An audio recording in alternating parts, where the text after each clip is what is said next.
Welcome back to the biology science classes. और आज हम पढ़ेंगे नर्व इंपल्स कंडक्शन। अब नर्व इंपल्स कंडक्शन कैसे होता है? नर्व इंपल्स कंडक्शन एक्सोन की मेम्ब्रेन से होता है। जब एक्सोन रेस्ट पे है, यानी कि कोई स्टिमुलाई नहीं है, जब वो नर्व इंपल्स का कंडक्शन नहीं करा रहा, जब वो रेस्ट पे है, तो जो एक्सोन की मेम्ब्रेन होती है वो इम्परमेबल होती है सोडियम आयन से। यानी कि सोडियम आयन एक्सोन की मेम्ब्रेन के अंदर एंटर नहीं कर सकता, जिसकी वजह से जो एक्सोन की मेम्ब्रेन का अंदर का फ्लूइड है, जिसको हम एक्सोप्लाज्म कहते हैं, उसमें सोडियम कम पाया जाता है। While it is permeable to potassium ion. Permeable to potassium ion का मतलब यह है कि पोटेशियम आयन अंदर आ सकता है, जिसकी वजह से जो एक्सोप्लाज्म है उसमें पोटेशियम आयन सोडियम से ज्यादा होता है। वाइल जो एक्सोप्लाज्म के बाहर वाला फ्लूइड है या एक्सोलिमा के जो बाहर फ्लूइड प्रेजेंट है, उसमें सोडियम आयन ज्यादा होते हैं पोटेशियम से। ठीक है, ये बात हमको समझ में आ रही है। तीसरी चीज, जब एक्सोन रेस्ट पे हो रहा है और जब वो कोई स्टिमुलाई नहीं आ रही, तो वो इम्परमेबल होता है नेगेटिवली चार्ज प्रोटीन से। यानी कि इसके अंदर, एक्सोप्लाज्म के अंदर कुछ नेगेटिवली चार्ज प्रोटीन प्रेजेंट है और वो इम्परमेबल है एक्सोन की मेम्ब्रेन उनके लिए। यानी कि जो इसके अंदर के नेगेटिवली चार्ज प्रोटीन है वो बाहर नहीं जा सकते, जिसकी वजह से जो एक्सोन की अंदर वाली मेम्ब्रेन है वो नेगेटिव है और बाहर वाली मेम्ब्रेन पॉजिटिव है। बाहर वाली मेम्ब्रेन पॉजिटिव क्यों है? क्योंकि बाहर सोडियम ज्यादा है। बाहर सोडियम क्यों ज्यादा है? क्योंकि एक्सोन की मेम्ब्रेन इम्परमेबल है सोडियम आयन से जब वो रेस्ट पे है। यानी कि सोडियम बाहर रह सकते हैं, अंदर नहीं आ सकते। तो बाहर वाली मेम्ब्रेन पॉजिटिव होती है, अंदर वाली मेम्ब्रेन नेगेटिव होती है। तो इससे क्या जनरेट हुआ? इससे ये मेम्ब्रेन पोलराइज्ड हुई। ठीक है, इससे क्या हुआ? आयंस का ग्रेडियंट आया, आयंस का डिफरेंस आया। तो आयंस का ग्रेडियंट और जो एक्सोन की मेम्ब्रेन है, उन्हें पोलराइज्ड कौन बना रहा है? उन्हें पोलराइज्ड बना रहा है एक्सोन के कैरेक्टरिस्टिक्स। कि एक्सोन की कैरेक्टरिस्टिक क्या है जब कोई स्टिमुलाई नहीं आ रही? क्या कैरेक्टरिस्टिक है? Impermeable to sodium ion, permeable to potassium ion and impermeable to the negatively charge protein present in the axoplasm. तो इन सारे कैरेक्टरिस्टिक का काम है, या इन सारे फीचर जो एक्सोलिमा के पास है, उन सबसे क्या हो रहा है? जो एक्सोन की मेम्ब्रेन है वो पोलराइज्ड हो रही है। पर हम इस मेम्ब्रेन को पोलराइज्ड ही रखना चाहते हैं। अब इसने पोलराइज्ड बना दिया, अब इस पोलराइज्ड मेम्ब्रेन को हमें मेंटेन करना पड़ेगा। और कब तक मेंटेन करेंगे? जब तक कोई स्टिमुलाई ना आ जाए। भाई एक्सोन की मेम्ब्रेन को भी तो रेस्ट चाहिए, तो वो रेस्ट पे तब तक रहेगी जब तक कोई स्टिमुलाई नहीं आता। तो उसको रेस्ट पे रखने के लिए हमने यहां पर एक्सोन की मेम्ब्रेन में पाया जाता है सोडियम पोटेशियम एटीपी पंप। तो ये है आपका सोडियम पोटेशियम एटीपी पंप। ये सोडियम पोटेशियम एटीपी पंप का क्या काम होता है? Sodium potassium ATP pump ATP खर्च कर कर सोडियम, 3 सोडियम आयन बाहर डालता है और 2 पोटेशियम आयंस अंदर डालता है एक्सोप्लाज्म के। अब एटीपी क्यों खर्च कर रहे हैं? खुद सोचो। जब सोडियम आयन बाहर ज्यादा है तो उन्हें हाई कंसंट्रेशन से लो कंसंट्रेशन आना चाहिए, इसलिए हम एनर्जी खर्च कर रहे हैं ताकि सोडियम आयंस हाई कंसंट्रेशन में जाए और पोटेशियम आयंस भी अपनी हाई कंसंट्रेशन में जाए, इसलिए हमें एटीपी खर्च करना पड़ रहा है। तो इस सोडियम पोटेशियम एटीपी पंप का काम क्या है? 3 सोडियम बाहर भेजना और 2 पोटेशियम अंदर भेजना। और सोडियम पोटेशियम पंप का मेन पर्पस है मेंटेनेंस या maintaining the polarized state of membrane in resting phase.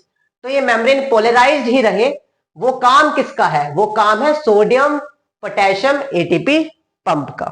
दोबारा देखिए, मेम्ब्रेन को पोलराइज किसने बनाया? एक्सोलिमा की फीचर, जब कोई स्टिमुलाई नहीं है। पर उस पोलराइज्ड मेम्ब्रेन को मेंटेन कौन कर रहा है? सोडियम पोटेशियम एटीपी पंप, जिसकी वजह से अंदर नेगेटिव और बाहर पॉजिटिव, जब मेम्ब्रेन किस पे है? रेस्ट पे है। जो इस पोटेंशियल डिफरेंस को होता है, जो आउटर और इनर मेम्ब्रेन में पोटेंशियल का डिफरेंस रहता है, उसको कहते हैं हम रेस्टिंग मेम्ब्रेन पोटेंशियल। और ये रेस्टिंग मेम्ब्रेन पोटेंशियल होता है -70 मिली वोल्ट का। चलो, ये बात हमें समझ में आ गई। ये सब चीजें केवल तब है जब कोई स्टिमुलाई नहीं है और एक्सोन की मेम्ब्रेन रेस्ट पे है। पर मान लीजिए कोई स्टिमुलाई आती है। अब स्टिमुलाई कौन कौन से हो सकते हैं? चाहे वो मैकेनिकल हो, इलेक्ट्रिकल हो या बायोकेमिकल हो। जैसे ही स्टिमुलाई आती है, मान लीजिए ये है साइट ऑफ स्टिमुलाई, यहां से स्टिमुलाई आती है, तो जैसे ही स्टिमुलाई आती है तो स्टिमुलाई दो चीजें कर देती है, वो एक्सोलिमा की मेम्ब्रेन में चेंजेस कर देती है। पहला चेंज वो करती है कि सोडियम पोटेशियम एटीपी पंप को क्या कर देती है, इनएक्टिव कर देती है। तो आप देख सकते हैं पहले सोडियम पोटेशियम एटीपी पंप खुले हुए थे जब एक्सोन की मेम्ब्रेन रेस्ट पे थी, पर जैसे स्टिमुलाई आई ये सोडियम पोटेशियम एटीपी पंप क्या हो गए, क्लोज। अगर ये क्लोज हो गए इसका मतलब ये पोलराइज स्टेट मेंटेन नहीं कर सकते, ठीक है, तो पोलराइज स्टेट मेंटेन नहीं होगी। दूसरी चीज ये क्या करती है, ये जो मेम्ब्रेन जब एक्सोन रेस्ट पे था ये इम्परमेबल थी सोडियम आयंस के लिए, और ये स्टिमुलाई क्या कर देती है, एक्सोन की मेम्ब्रेन को परमेबल कर देती है सोडियम आयन के लिए। तो जैसे ही स्टिमुलाई आएगी एक्सोलिमा परमेबल हो जाएगी सोडियम आयंस के लिए, ठीक है। तो मेम्ब्रेन क्या हो जाती है, एक्सोलिमा परमेबल टू सोडियम आयन, जिसकी वजह से सोडियम आयन एक्सोप्लाज्म में एंटर करते हैं।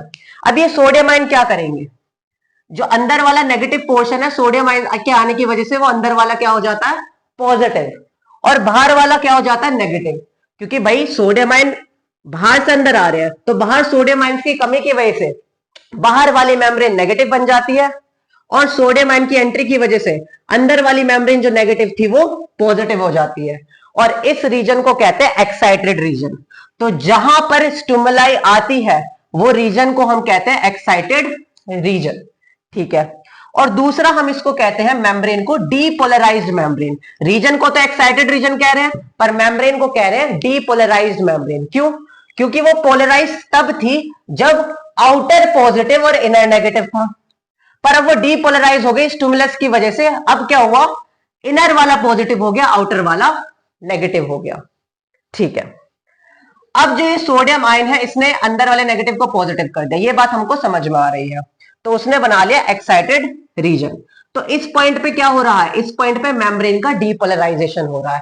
और एक बात ध्यान से सुनना, जो पॉइंट ऑफ डीपोलराइजेशन होता है वो नेबरिंग न्यूरॉन के लिए या नेबरिंग रीजन के लिए स्टिमुलस की तरह एक्ट करता है। ध्यान से सुनिए, the point of depolarization act as a stimuli for the neighbouring region, और नेबरिंग रीजन को क्या कर देता है, डीपोलराइज्ड, और खुद क्या हो जाता है, रीपोलराइज्ड।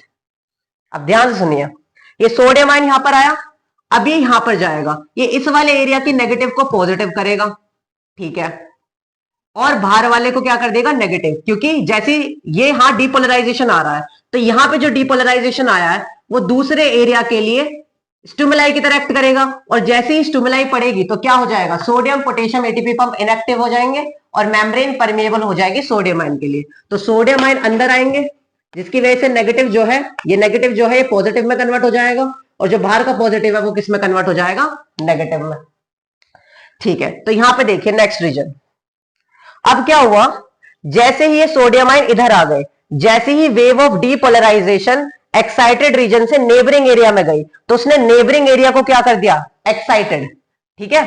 और जो पुराना एरिया है जिससे डीपोलराइजेशन की वेव चली गई, यानी कि जिससे स्टिमुलाई चली गई, अब स्टिमुलाई भी तो आगे बढ़ेगी ना, नव इंपल्स आगे कैसे बढ़ रही है, ऐसी तो बढ़ रही है सोडियम आयंस के थ्रू। अब ये सोडियम आयंस कहां जाएंगे, आगे, नेगेटिव वाले एरिया को क्या बनाएंगे, पॉजिटिव। तो वो जो पॉजिटिव बन गया अब उसको हम दोबारा क्या कहेंगे, एक्साइटेड या डीपोलराइज्ड मेम्ब्रेन। पर जैसे ही वो स्टिमुलस यहां से चली गई, ठीक है, तो ये वाला रीजन में वापस क्या हो गया, वापस सोडियम पोटेशियम पंप क्या हो गए, एक्टिवेट, सोडियम पोटेशियम पंप दोबारा खुल गए, जिसकी वजह से 3 सोडियम बाहर गए, 2 पोटेशियम अंदर आए, और मेम्ब्रेन ने जो पहले डीपोलराइज थी वापस क्या हो गई, रीपोलराइज्ड। हम इसके लिए पोलराइज्ड वर्ड यूज नहीं कर रहे, हम यूज कर रहे हैं रीपोलराइज्ड, क्योंकि ये वही मेम्ब्रेन है जो पहले क्या हुई थी, डीपोलराइज्ड। पर जैसे ही स्टिमुलस आगे चली गई, जैसे ही वेव ऑफ डीपोलराइजेशन आगे चली गई, ये क्या हो गया, ये वाला हिस्सा ने अगेन एटीपी सोडियम पंप को या सोडियम एटीपी पंप को क्या कर दिया, एक्टिवेट, और मेम्ब्रेन क्या हो गई, पोलराइज, क्योंकि ये दोबारा पोलराइज हुई है इसलिए रीपोलराइज मेम्ब्रेन। अब जब ये वेव आगे जा रही है तो इसने आगे वाली मेम्ब्रेन को क्या कर दिया, डीपोलराइज्ड, ठीक है। अब ये डीपोलराइज्ड मेम्ब्रेन यहां पे क्या हो गया होगा, सोडियम एटीपी पंप क्या हो गए होंगे, इनएक्टिव, और ये परमेबल हो गया सोडियम आयन। तो सोडियम आयन अंदर आ रहे हैं और नेगेटिव को पॉजिटिव, और बाहर क्या बन रहा है, नेगेटिव। अगेन इसके आगे क्या है, रेस्टिंग मेम्ब्रेन, अगेन ये इंपल्स यहां पे जाएगी, रेस्टिंग मेम्ब्रेन को क्या बनाएगी, डीपोलराइज्ड, और खुद क्या हो जाएगी, रीपोलराइज्ड। तो ऐसा होता ही रहेगा। तो असल में नव इंपल्स कंडक्शन क्या है? Nerve impulse conduction is a series of depolarization followed by repolarization. तो नव इंपल्स कंडक्शन में क्या होता है? डीपोलराइजेशन होता है और फिर उसके बाद क्या होता है? उसी का रीपोलराइजेशन। पर जो अगले वाला एरिया उसका वो क्या कर देती है? डीपोलराइज। तो इसमें डीपोलराइज रीपोलराइजेशन के और डीपोलराइजेशन के इवेंट्स होते रहते हैं। ठीक है, तो दोबारा सुनिए, नव इंपल्स कंडक्शन है a wave of depolarization follow by repolarization. अच्छा, एक और चीज सुन लीजिए, जहां जो मेम्ब्रेन डीपोलराइज्ड होती है उसको हम एक्साइटेड रीजन कहते हैं, और यहां पे जो पोटेंशियल होता है वो होता है +30 मिली वोल्ट।